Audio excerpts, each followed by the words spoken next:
आपण पाहत आहात Shivbhimkranti Maharashtra news channel. EVM हटाव देश बचाव संविधान बचाव। आज दिनांक 5 जानेवारी रोजी यशोधरा महिला मंडळ पॅन्थर तसेच 26 जानेवारी संविधान विचार मंच यांच्या संयुक्त विद्यमाने माननीय तहसीलदार साहेब सेलू यांना ईव्हीएम मशीन हटवून या देशातील प्रत्येक निवडणुका ह्या बॅलेट पेपरवरच घेण्यात याव्यात आणि ह्या देशातील प्रत्येक भारतीयांचा डॉक्टर बाबासाहेब आंबेडकर यांनी देऊ केलेला मतदानाचा अधिकार अबाधित ठेवावा। या देशातील जनता ही सार्वभौम आहे। या देशातील व्यक्तीचा ईव्हीएमवर विश्वास नाही।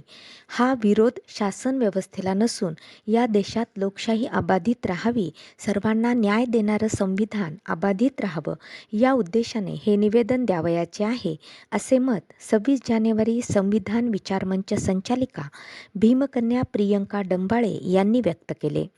निवेदन देताना यशोधरा महिला मंडळाच्या रणरागिणी आदरणीय पाईकराव ननावरेताई काकडे, वाघमारे, सुजाता गायकवाड, कमल गायकवाड, लोखंडे तसेच पॅन्थर शहराध्यक्ष आकात, विनोद धापसे, सुमित सावळे, रोहित गायकवाड आदींची यावेळी उपस्थिती होती।